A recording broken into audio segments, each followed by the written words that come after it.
Picture this: two traders, same strategy, same capital, same market conditions. One turns $30,000 into 80 million. The other blows up 3 accounts and quits forever. If that scenario hits close to home, then welcome back to Trading Psychology Stick. This isn't just a channel, it's a training ground for the only market that truly matters, the one between your ears. And let's be crystal clear before we proceed. This is not financial advice. My purpose isn't to give you hot stock tips or a magic indicator. My purpose is to dissect the operator, you. Because mastering your own psychology is the only edge that can't be arbitraged away. So, what did make the difference? Not their system, not their timing, not their luck, but a trade they both made before they ever opened a chart. A trade with no ticker symbol, no entry or exit, just a silent decision that determined everything that followed. Richard Dennis proved this with his Turtle Traders experiment. He took 23 people with zero trading experience, an actor, a security guard, a blackjack dealer, and taught them his exact system.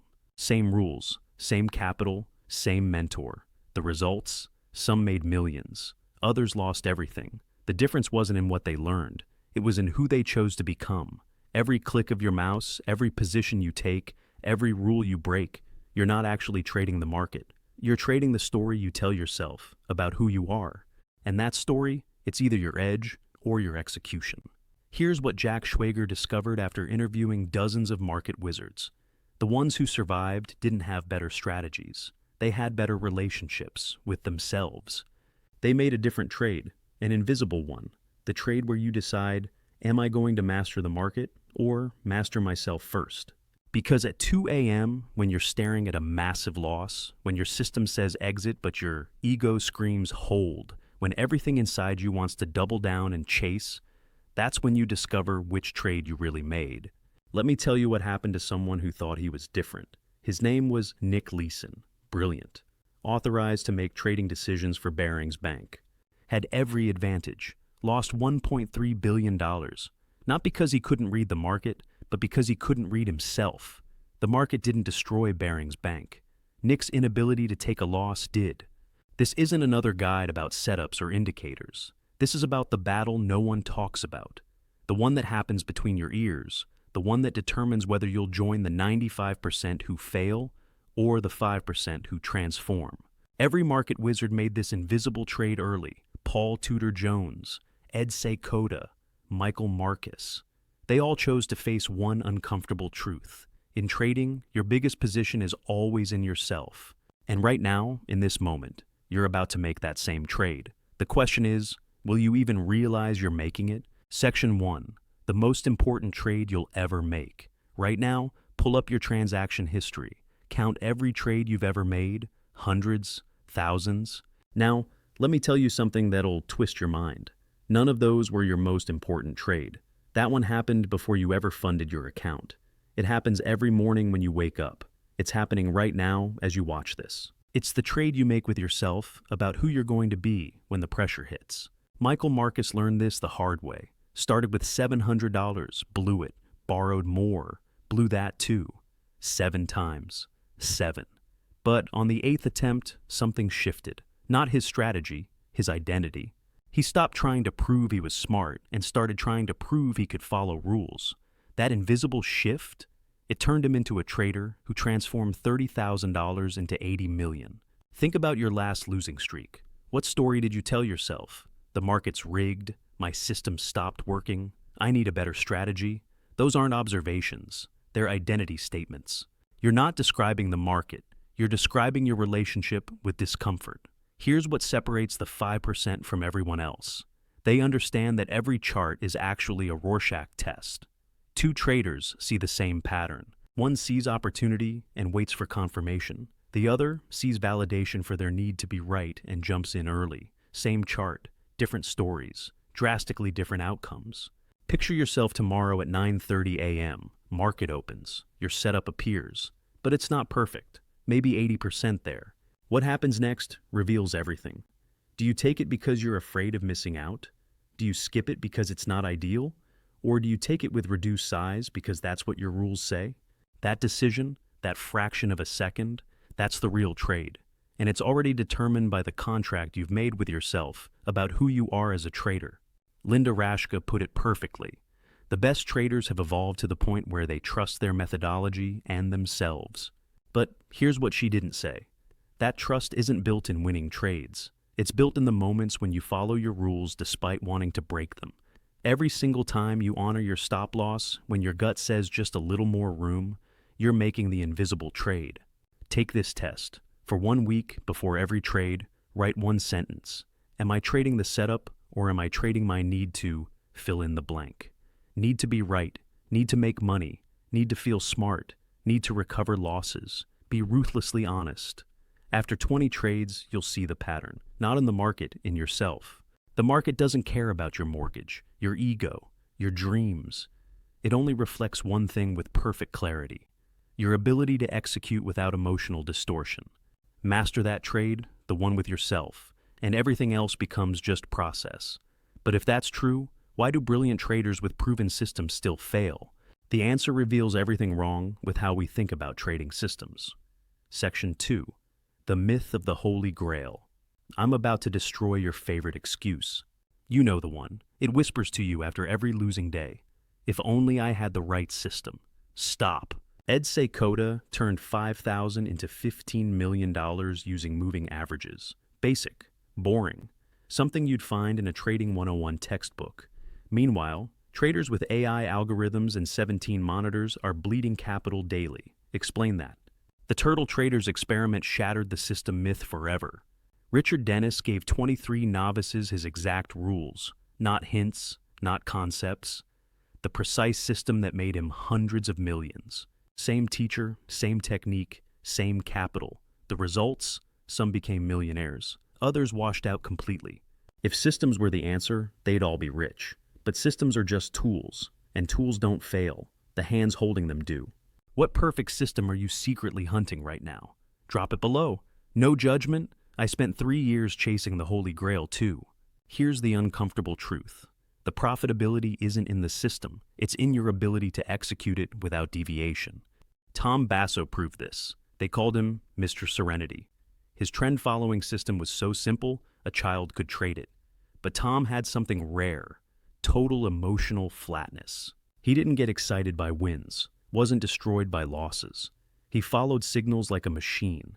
That temperament, not his system, made him a market wizard. Now picture the opposite. Victor Niederhofer, genius-level intellect, Harvard PhD, George Soros's right-hand man. Built complex statistical models, made fortunes, lost everything, rebuilt, lost again. His systems were brilliant. His execution was poisoned by the need to be the smartest guy in the room. Systems fail for one reason. Humans can't stop touching them. You backtest a strategy. It shows 65% wins. You go live, 3 losses in a row. Suddenly, that proven system needs tweaking. You add a filter, change a parameter, adjust the stop. Each modification feels logical, but you're not optimizing. You're avoiding the discomfort of being wrong. Markets breathe. They expand and contract, trend and chop. A system that prints money and volatility might bleed in consolidation. The market wizards understood this. They didn't chase perfection, they mastered adaptation. More importantly, they mastered the patience to let systems work through their natural cycles. Here's your reality check. Whatever system you're using right now is probably good enough. The question is, are you good enough for your system? Can you follow it when it's painful? Can you trust it through drawdowns? Can you resist improving it every time you lose? The 95% keep searching for better systems. The 5% keep improving their ability to execute the one they have. One group stays broke, the other gets rich. The difference isn't in what they trade, it's in who they become while trading it. But understanding this creates a new problem. If success requires accepting losses, how do you know when you're losing because of probability, or because your edge never existed? That's where the math gets interesting. Walk into any casino, watch the dealers. They lose hands all night long, big hands, painful hands. But notice their faces, completely neutral. They don't celebrate wins, don't mourn losses. They know something the gamblers don't. Individual outcomes are meaningless. Only the math matters. Now, watch yourself trade. Your stomach knots when a position goes red. Your heart races on big wins. You replay losses obsessively. You're not thinking like the house, you're thinking like the mark. And that emotional attachment to individual trades, it's costing you everything. Mark Douglas taught this to thousands. There is a random distribution between wins and losses for any given set of variables that define an edge. Read that again. Random distribution. Your next trade might lose even if your edge is rock solid. Your next 10 trades might lose. The edge only appears over samples, dozens, hundreds of trades.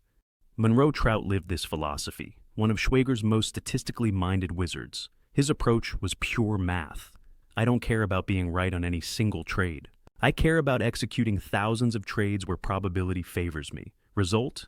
He averaged 70% annual returns for over a decade, not by predicting, by playing probabilities. Think about coin flips. If I flip heads 7 times straight, what are the odds on flip 8? Still 50%. But your brain doesn't work that way. It sees patterns and randomness, assigns meaning to chaos. In trading, this delusion is expensive.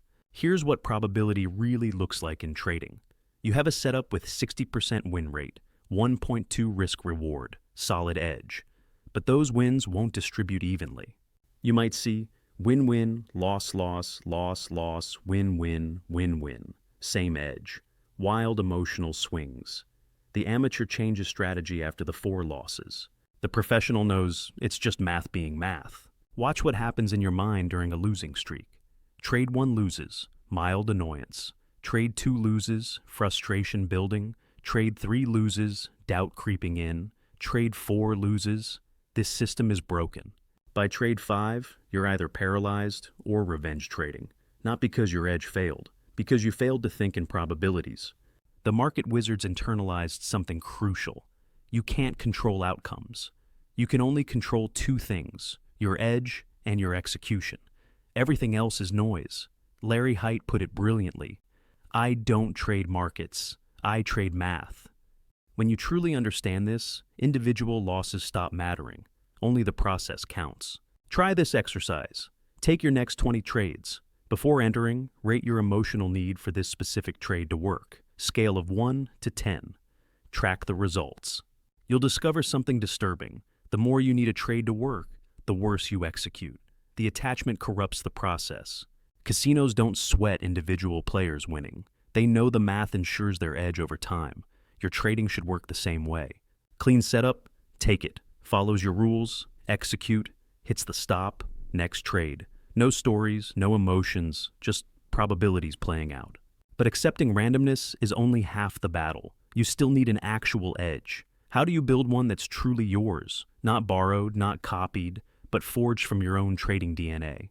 Stop looking for edges in trading forums. Stop buying systems from gurus. Stop copying someone else's setup and wondering why it doesn't work for you.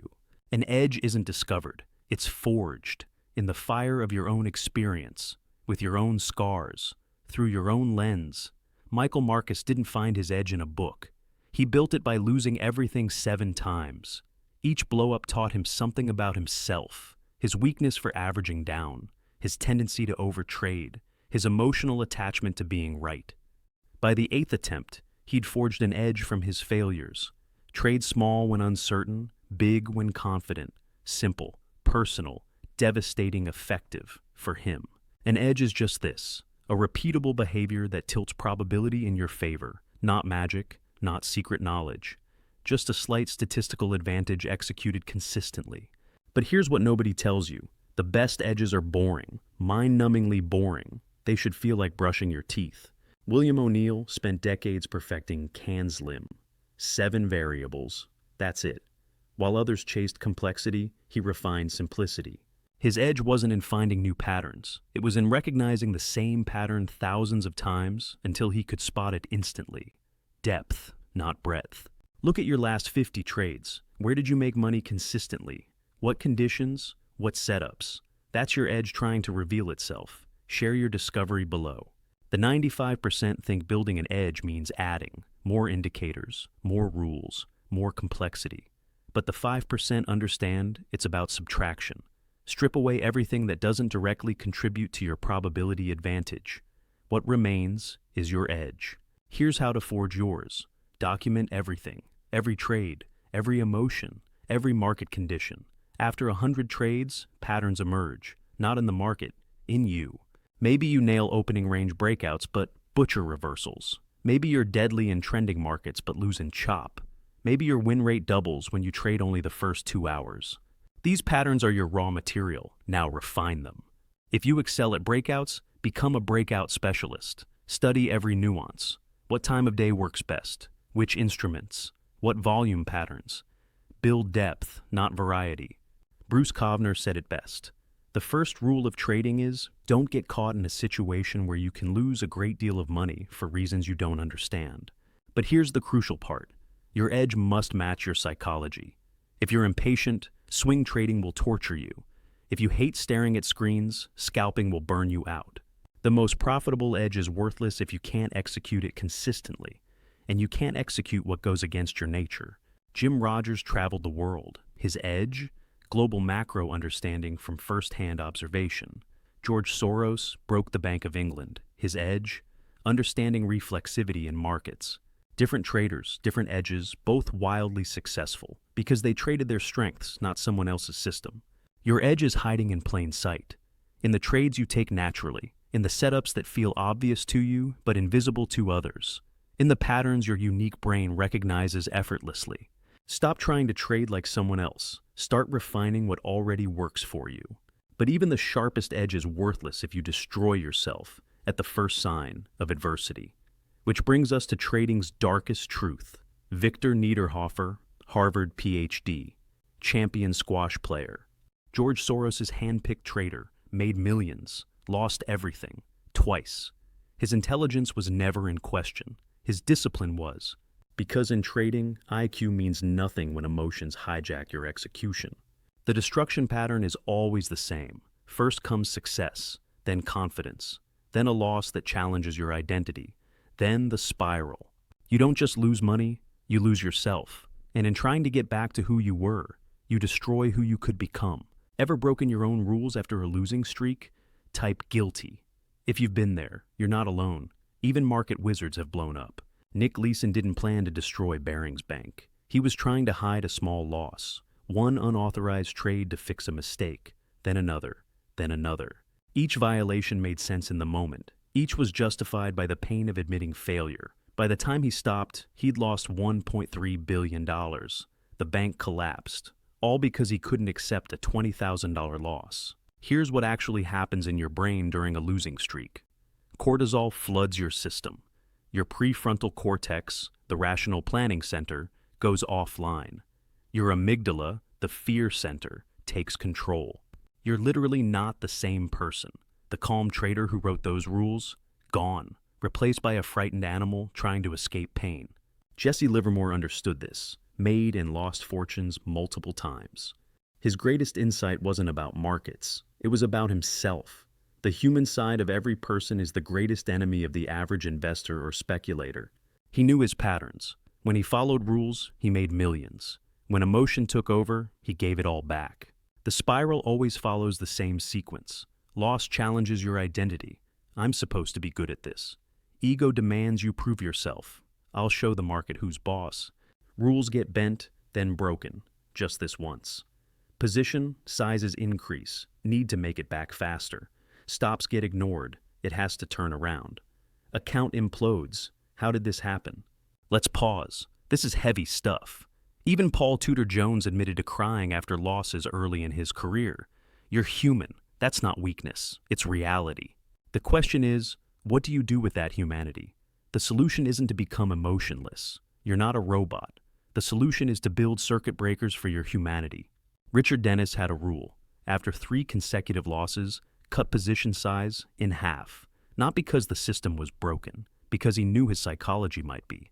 Create your own safeguards. Hard daily loss limits, when hit, screens off. Mandatory cooling periods after big losses. Position size rules that account for emotional state.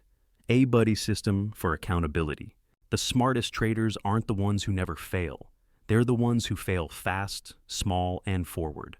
They recognize the spiral early and have systems to break it because they know something the 95% don't. In trading, protecting yourself from yourself is the highest form of risk management. But if we're all vulnerable to these spirals, how do some traders develop an almost supernatural ability to stay calm in chaos? The answer changes everything.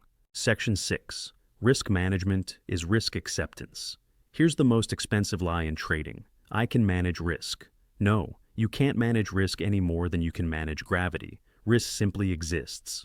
What you can manage is your exposure to catastrophe. The market wizards understood this distinction, and it made them unstoppable. Bruce Kovner nearly destroyed himself on his first trade. Soybean futures, massive position, no stop loss. Watch profit swing to near total loss. The experience was so traumatic, he almost quit. But that terror taught him something priceless. Risk management is the most important thing to be well understood. Undertrade, undertrade, undertrade is my second piece of advice. The amateurs try to eliminate risk. The professionals accept it and position accordingly. Think about that difference. One group lives in denial. The other lives in reality. Guess which one survives? Larry Hite built his entire philosophy on one question. What's the worst thing that can happen, and can I survive it? Not avoid it, survive it. He assumed he'd be wrong, assumed markets would gap against him, assumed the worst-case scenario. Then he sized positions so that when, not if, disaster struck, he'd still be trading tomorrow. Real risk management isn't about stop losses. It's about position sizing. Paul Tudor Jones never risked more than 1 to 2% per trade. Not because he was scared, because he was smart.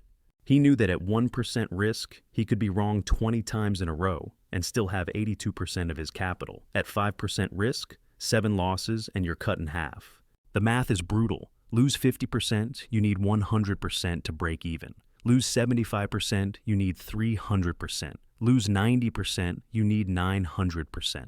The market wizards understood this asymmetry. That's why they were obsessed with avoiding large losses, not finding large wins. But here's what separates good risk management from great. Understanding that financial risk is only half the equation. There's also psychological risk. The risk of tilting, of revenge trading, of losing discipline. Marty Schwartz knew this. He tracked his emotional state like a position. If he felt off, angry, desperate, overconfident, he'd cut his size or stop trading entirely. Not because the market changed, because he changed. And he knew that an emotionally compromised trader is a walking disaster. Picture two traders. Both risk 1% per trade financially. But trader A knows that 3 losses in a row trigger revenge trading. So after 2 losses, he stops. Trader B ignores his patterns, takes loss 3, tilts, and blows up. Same financial risk management, completely different outcomes. The formula is simple, but not easy. 1. Define maximum financial risk per trade, 1 to 2%. 2. Define maximum daily, weekly loss limits. 3. Know your psychological breaking points. 4. Build circuit breakers before you need them. 5. Honor them religiously. Ed Seykota said, "There are old traders and bold traders, but no old bold traders. The survivors aren't the ones who avoided all risk. They're the ones who took calculated risks they could psychologically and financially afford. Over and over, without exception. Risk isn't your enemy, denial is. Accept that losses are coming. Plan for them. Size for them. Build your entire approach around surviving them. Do this, and something magical happens. You stop fearing risk and start respecting it. And when fear leaves, clarity enters. But clarity alone isn't enough. You need something more powerful than motivation. You need systematic obsession. Section 7. The compound effect of boring excellence. Watch a professional athlete practice. Same drills, same routines, day after day. Boring, repetitive, mundane. Now, watch an amateur, always looking for the exciting new technique, the secret move, the shortcut. One builds greatness through repetition, the other builds nothing. Trading works the same way. Marty Pitbull Schwartz didn't become legendary through exotic strategies. He did it through religious devotion to process. Every morning, same routine. Review positions, check levels, set alerts. Every trade, same checklist. Entry rules, position size, stop loss. Every evening, same review. What worked, what didn't, what to improve. Exciting? No. Effective? His returns averaged 25 to 30% per month for years. What's one boring process you'll commit to for 30 days? Journal entries, morning prep, trade reviews, drop it below. Make it public. Accountability creates habits. The 95% chase dopamine, new strategies, hot tips, Discord alerts. They mistake activity for progress. The 5% chase process. They understand something profound. Excellence isn't built in moments of inspiration. It's built in the daily grind nobody sees. Tom Baldwin started as a $25,000 trader in the Treasury bond pit, became one of the biggest locals in history. His edge? He stood in the same spot every day, watched the same traders, noticed their patterns, their tells, their habits. While others jumped from market to market, Tom went deep. Repetition revealed what variety never could. Process compounds like interest. Each day you follow your routine, you build neural pathways. Each trade you document, you refine pattern recognition. Each rule you honor, you strengthen discipline. It's invisible day to day. But over months, years, the compound effect is staggering. Here's what real process looks like. Morning ritual, non-negotiable. Review yesterday's trades, check economic calendar, mark. Key levels, write your trading thesis. Set position, sizes before markets open. During trading, follow entry checklist, no exceptions. Document trade rationale in real time, take screenshots at entry, exit note. Emotional state, 1 to 10 scale. Evening review, score execution quality, not P&L. Identify one improvement, prep tomorrow's watch list, close all screens by set time. Boring? Absolutely. But Linda Raschke followed similar routines for decades. So did Michael Marcus. So did every market wizard. Because they understood. Amateur traders focus on outcomes. Professional traders focus on process. And process, repeated relentlessly, creates outcomes. The paradox? The more boring your trading becomes, the more exciting your results. When execution becomes automatic, psychology stabilizes. When psychology stabilizes, edge manifests. When edge manifests consistently, accounts grow exponentially. But process without flexibility becomes a prison. Markets evolve, conditions change. The question becomes, how do you stay disciplined while staying adaptive? Here's the paradox that breaks rigid traders. The more disciplined you become, the more flexible you must be. Not flexible with rules, flexible with reality. Because markets don't care about your system, they change. And if you can't evolve intelligently, you'll be disciplined all the way to bankruptcy. Ed Seykota understood this better than anyone, trend follower for decades, but not blindly. He famously said, "The markets are the same now as they were 5 or 10 years ago because they keep changing, just as they did then." Read that again. The consistency is in the change itself. Richard Dennis made hundreds of millions trend following in the 1970s and 80s. Then markets shifted, trends shortened, volatility patterns changed. Lesser traders clung to what worked before. Dennis adapted, shifted time frames, adjusted position sizing, evolved his approach while maintaining his principles. That's the difference between rigidity and discipline. The evolution framework used by market wizards, core principles, never change. Risk management rules, position sizing formulas, emotional circuit breakers, process commitments, tactical elements constantly refined, entry gestion exit signals, market selection, time frame focus, volatility adjustments. Think of it like martial arts. The fundamental principles, balance, leverage, timing, never change. But techniques adapt to opponents. Trading requires the same intelligent flexibility. Stanley Druckenmiller demonstrated this perfectly. Started as a value investor, evolved into a macro trader under Soros, changed his approach completely, but kept his risk discipline intact. Result? 30% average annual returns with no losing years. Reality check. Markets don't announce when they change. By the time it's obvious, your account is already bleeding. The key is building feedback loops that detect shifts early. Here's how to evolve without chaos. Monthly deep dive, tag all trades, trending or ranging, news-driven. Calculate win rates by market condition. Track which setups are decaying. Note new patterns emerging. Quarterly strategy. Review, compare current performance to baseline, identify environmental changes. Test small adjustments, 10% of capital max. Document what's working, what's failing. Annual evolution, major strategy modifications if needed. Add new markets, instruments, adjust to regulatory changes, upgrade technology, check tools. The key: evolution must be data-driven, not emotion-driven. When you lose 3 trades, that's variance. When your win rate drops 20% over 50 trades, that's signal. Learn the difference. Paul Tudor Jones rebuilt his approach multiple times, from cotton trader to global macro master. But his evolution was structured, planned, based on evidence, not panic. He once said, "I'm always thinking about losing money as opposed to making money." That defensive mindset allowed aggressive evolution. The traders who survive decades aren't stubborn or random. They're intelligently adaptive. They honor their core principles while adjusting their tactics. They evolve like rivers, maintaining direction while shifting course around obstacles. But all this adaptation requires energy, focus, presence. What happens when the well runs dry? When you've been staring at screens so long you can't see straight. That's when the greatest edge becomes the ability to do absolutely nothing. Section 9, The Profitable Art of Waiting. Mark Minervini won the U.S. Investing Championship with a 155% return. Want to know his secret weapon? He did nothing 90% of the time. Literally nothing. No trades, no positions, just watching, waiting, preparing. Then when his moment arrived, full conviction, full size, full focus. The amateur thinks trading is about action. The professional knows it's about patience. And patience isn't passive. It's the most intense form of discipline. How many B-grade setups did you force this week because you were bored? Be honest. Drop the number below. Awareness is the first step.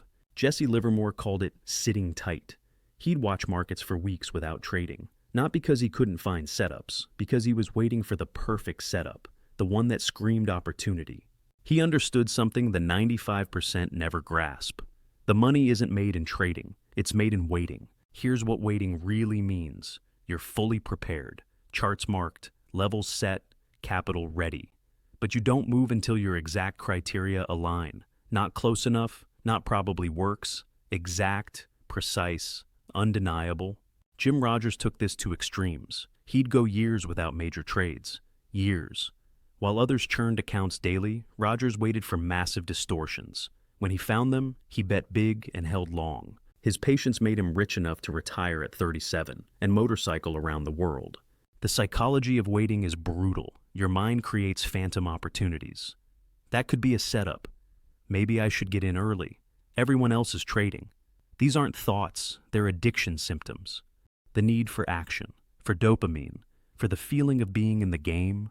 Picture yourself tomorrow at 10 a.m. No setups match your criteria. By noon, still nothing. By 2 p.m., you're checking lower time frames. By 3 p.m., you're adjusting criteria. By close, you've taken 3 subpar trades. All losers. Not because the market was wrong, because you couldn't handle the silence. David Ryan, 3-time U.S. investing champion, had a rule. If you're bored, you're not looking hard enough at what you already have. Instead of forcing trades, he'd study past winners, refine his watch list, prepare for the next opportunity. Active patience. The math supports waiting. 1 A+ setup with full size beats 20 B- setups every time. If your edge gives you 70% win rate on perfect setups but 45% on close enough setups, which would you rather take? The answer is obvious. The execution is agony. Waiting is a skill. Train it like one. Define your A+ setup in writing. Track how many appear weekly. It's less than you think. Celebrate days you don't trade. They saved you money. Find productive waiting activities. Research, not Netflix. Because here's the truth. In a world of overtraders, patience is alpha. When everyone else is forcing marginal trades, depleting capital and confidence, you're preserving both for the moments that matter. William O'Neill sometimes waited months for his perfect pattern. Months, but when it appeared. He'd make his year in weeks. That's not luck. That's the compound effect of patience meeting preparation. The paradox: the less you trade, the more you make. But only if you're waiting for the right reasons. Waiting from fear is paralysis. Waiting from discipline is power. Learn the difference and you'll understand why the best traders do nothing most of the time. But what fuels this kind of patience? What makes someone able to wait weeks for the perfect setup while others crack after hours? It's not willpower, it's something deeper. Section 10. Confidence, the evidence-based edge. Confidence in trading isn't what you think. It's not a feeling you wake up with, not something you download from a motivational video. And it definitely doesn't come from your last winning trade. Real confidence is evidence-based. It's earned in the space between what you say you'll do and what you actually do. And that gap, it's where 95% of traders lose the game. Michael Marcus rebuilt his confidence 7 times, after 7 blown accounts. How? He stopped trying to feel confident and started building proof. Small account, small trades, perfect execution. Each followed rule was a deposit. Each honored stop was evidence. By the time he scaled up, his confidence wasn't hope. It was historical fact. Still here? Good. We're deep in the psychology now. If your mind is racing with, I should do this, or I'm guilty of that, perfect. Awareness is uncomfortable. Growth lives in that discomfort. Watch how confidence actually builds. Monday. You plan to take only A+ setups. An A+ appears, you take it, it loses. You don't revenge trade, that's a win. Tuesday, B+ setup tempts you, you pass, another win. Wednesday, A+ setup in ugly market conditions. You take it with half size, as your rules state. Another win. By Friday, you've had 3 losing trades and 2 break-even, financially flat. But psychologically, you're building an empire. Because confidence doesn't come from profits, it comes from proof that you can trust yourself under pressure. Linda Rashka understood this. Confidence is not, I will win. Confidence is, I will be okay when I lose.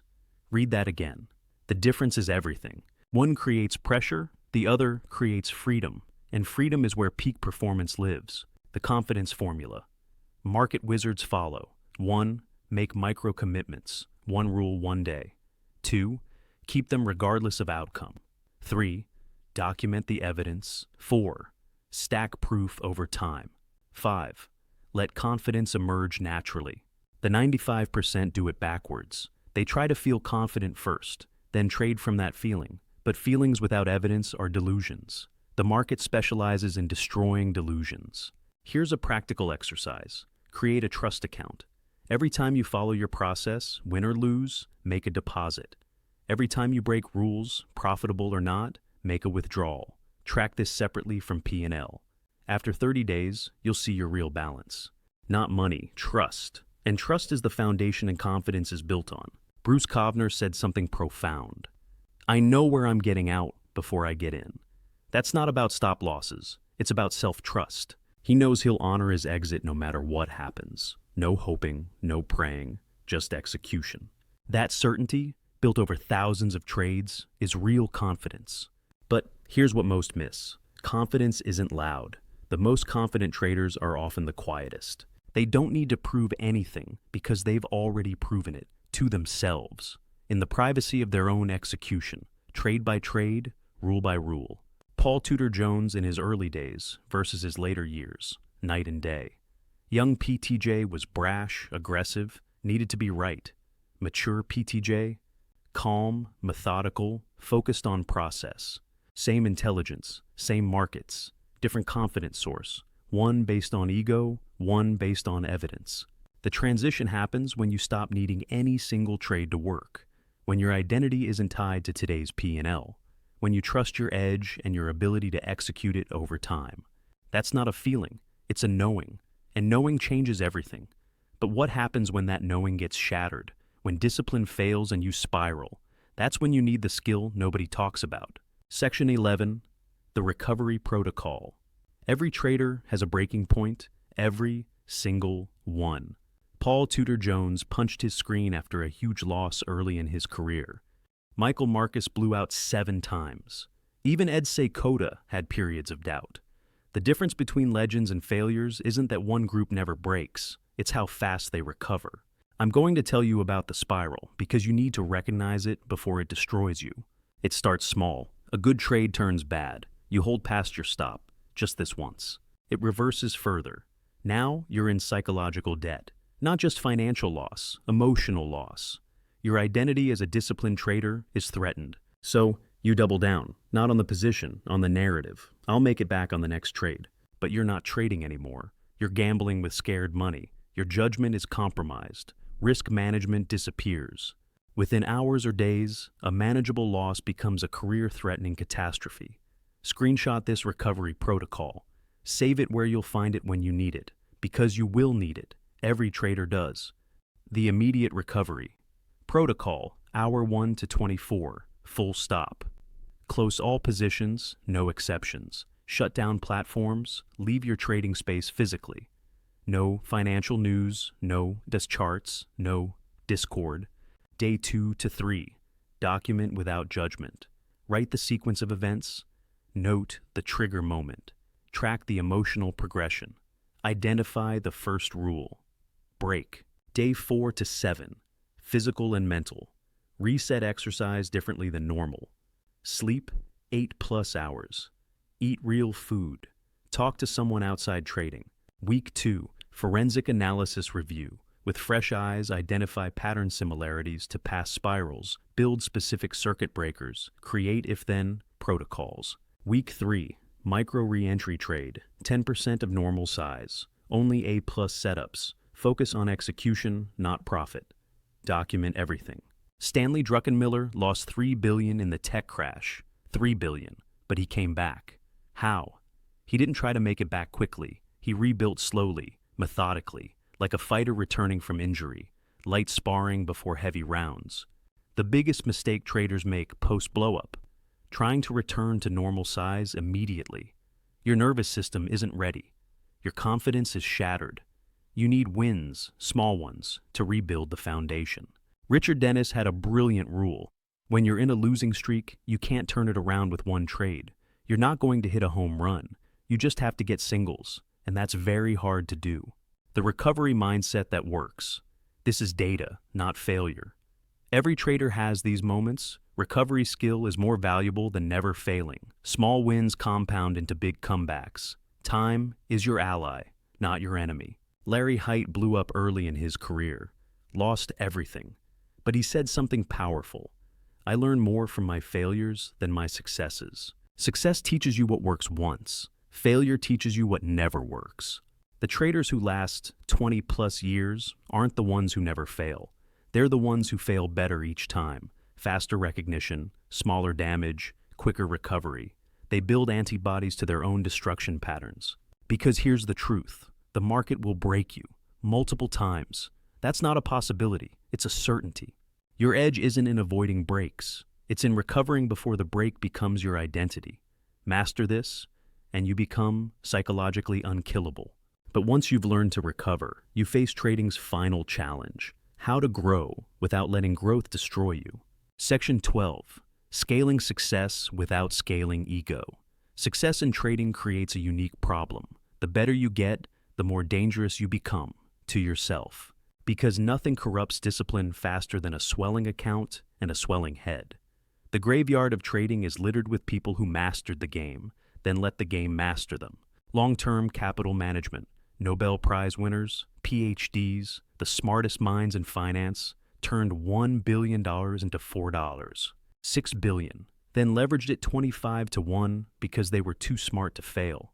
Lost 90% in 5 weeks, nearly collapsed the global financial system, not because their models were wrong, because their egos were unchecked. The scaling paradox. Your brain doesn't process gains and losses proportionally. A $100 loss hurts.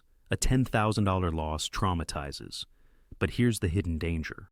A $100,000 gain intoxicates. It whispers lies. You've figured it out. You're special. Rules are for average traders. Victor Niederhofer made millions. Featured in journals. Soros's chosen trader. Then he started believing his press. Ignored his stops because he knew better. Over-leveraged because he was due for a win. Blew up spectacularly. Twice. Genius-level intelligence, amateur-level humility. Here's how to scale without self-destructing. Financial scaling, the easy part. Increase size, maximum 25% at a time. Only after 20+ trades at current size must feel emotionally neutral at current level. Keep risk percentage constant, never increase. Psychological scaling, the hard part. Journal confidence levels daily, 1 to 10. Watch for ego. Inflation signals. Maintain beginner's mindset. Remember, size amplifies everything, including mistakes. Paul Tudor Jones scaled from thousands to billions. But notice what didn't scale, his paranoia. He remained terrified of big losses, obsessed with risk control. His famous quote, "I think I am the single most conservative investor on earth." This from a man managing billions. That paranoia kept him alive. Warning signs. You're scaling ego, not just size, skipping your usual prep work, taking obvious trades without full analysis, increasing risk percentage just for this trade, feeling invincible after winning streaks, talking more about wins than process. The solution isn't to stay small forever. It's to scale mechanically, not emotionally. Your identity shouldn't change with your account size. The discipline that made you profitable at 10K must remain at 1 Newers. Actually, it must intensify. George Soros understood this. As his fund grew, his process became more rigorous, not less. More analysis, more risk controls, more devil's advocates. He knew something crucial. The bigger you get, the bigger your blind spots. The master's scaling formula. Scale size gradually, months, not days. Scale process proportionally. More size equals more discipline. Scale humility inversely. Bigger account equals smaller ego. Scale paranoia constantly. Success breeds complacency. Here's the test. Can you take the same percentage loss at your new size without emotional damage? If losing 1% at $1 million feels worse than losing 1% at 100K, you're not ready. Your nervous system hasn't adapted. Scale back until boring returns. Michael Steinhardt averaged 24% annually for 28 years. His secret? He never forgot that markets can humble anyone, anytime. He stayed hungry, stayed scared, stayed disciplined. The money scaled, the mindset didn't. Remember, the market doesn't care about your past performance. Every day, you're only as good as your next trade. The moment you forget that, the moment size makes you feel special, you've already started your countdown to destruction. But to maintain this mindset through decades of trading, you need something beyond discipline. You need a life that supports your edge. Section 13. The ecosystem of excellence. Trading isn't performed in a vacuum, yet most traders build their entire world around screens, forgetting they're human beings, not execution machines. The market wizards understood something deeper. Sustainable success requires an ecosystem that supports your edge, not just a strategy that exploits it. Jack Schwager noticed a pattern. The traders who lasted decades didn't just have better systems. They had better lives, structured, balanced, intentional. They treated themselves like professional athletes because they understood. You are the instrument. If the instrument breaks, the music stops. Martin Schwartz's ecosystem was religious. At 4:30 a.m. wake up every single day. Physical workout before markets. Same breakfast, same routine. Trade only from his office, never home. Hard stop at market close. Evening squash games, competitive outlet. Lights out by 9 p.m. Obsessive? Maybe. But it gave him the physical and mental energy to trade with intensity for hours. Then disconnect completely. No wonder he averaged 25 to 30% monthly returns. His edge wasn't just in reading tape, it was in managing energy. Rate your current setup 1 to 10. Physical environment, clean, dedicated, distraction-free. Daily routines, consistent sleep, exercise, nutrition. Mental boundaries. Can you disconnect from markets? Support system. Who knows your struggles? Recovery activities. What recharges you? If you scored below 7 in any area, that's your weakest link. The physical space matters more than you think. Linda Rashka had a specific chair, specific monitors, specific setup, not superstition, environmental anchoring. Her brain associated that space with peak performance. Home was for family. Office was for war. But the ecosystem goes beyond physical. It's about rhythms, boundaries, restoration. Jim Rogers traveled the world twice, not running from trading, integrating it into life. His travels informed his macro views. His adventures recharged his spirit. He understood.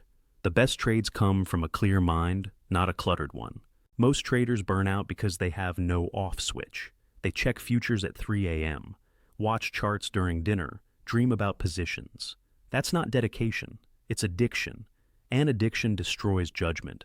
The professional's ecosystem: morning foundation, consistent wake time, physical movement, non-negotiable, mental preparation ritual, nutrition that supports focus, trading hours, dedicated space, no exceptions. Phone in another room, scheduled breaks every 90 minutes, hard stop time, evening recovery, transition ritual, shower, walk, music, non-market activities, human connection, quality sleep, 8+ hours, weekly rhythms, 1 full day offline, physical challenges, creative pursuits, social connections. Paul Tudor Jones played tennis. Bruce Kovner studied classical music. Michael Marcus meditated. Different outlets, same principle. You need somewhere to channel intensity besides markets. The ecosystem isn't about balance, it's about sustainability. You're not trying to work less. You're trying to work better, longer, without breaking. Think decades, not days. Because here's what happens without an ecosystem. Year 1, pure passion. Year 2, grinding fatigue. Year 3, chronic stress. Year 5, health problems. Year 7, forced retirement. All that skill wasted on unsustainable intensity. But with the right ecosystem, you evolve, you last. You compound not just returns, but capabilities. The ecosystem holds you up when motivation fails, when discipline wavers, when markets test your sanity. And when you've built this foundation, when structure and support and process all align, something magical happens. The conscious becomes unconscious. The mechanical becomes intuitive. And that's when trading transforms into art. Section 14, when instinct becomes edge. After 10,000 hours of deliberate practice, something shifts. The charts start speaking a language beyond words. You sense moves before they manifest. Not psychic ability, pattern recognition so refined it bypasses conscious thought. This is the final evolution, when knowledge becomes knowing. Paul Tudor Jones demonstrated this in 1987. He called the crash with eerie precision, not through complex models, through feel. Years of observation had trained his subconscious to recognize danger patterns. His conscious mind couldn't articulate why. His gut knew. He made 60% while markets collapsed 22% in one day. But here's the critical distinction. Intuition isn't emotion. It's compressed expertise. The difference between I feel bullish, emotion, and something's off here, intuition, is decades of disciplined observation. True trading intuition has specific qualities. Arrives quietly, without urgency. Feels neutral, not emotional. Doesn't argue or justify itself. Often contradicts what you want, becomes clearer with stillness. George Soros called it the ache, physical discomfort when positions were wrong. His body processed market information faster than his mind. But that sensitivity took decades to develop. And more importantly, he still verified with analysis. Intuition informed decisions. It didn't replace process. The path to intuition is counterintuitive. You don't develop it by trying to feel markets. You develop it by following rules so religiously that your subconscious internalizes every nuance. Like a chess grandmaster who sees 20 moves ahead, not through calculation, but through pattern recognition. Michael Marcus described the evolution. Years, 1 to 3, everything is conscious, effortful. Years 4 to 7, patterns become familiar. Years 8 to 10, recognition becomes automatic. Years 10 plus, intuition emerges naturally. But beware false intuition. Every amateur thinks they have gut feelings. Usually it's just hope, fear, or greed in disguise. Real intuition whispers. Fake intuition shouts. Real intuition can wait. Fake intuition demands immediate action.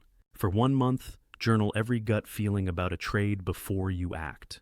Note what exactly you sensed, how it felt physically, whether you acted on it, what actually happened. After 30 days, analyze. You'll quickly separate real intuition from emotional noise.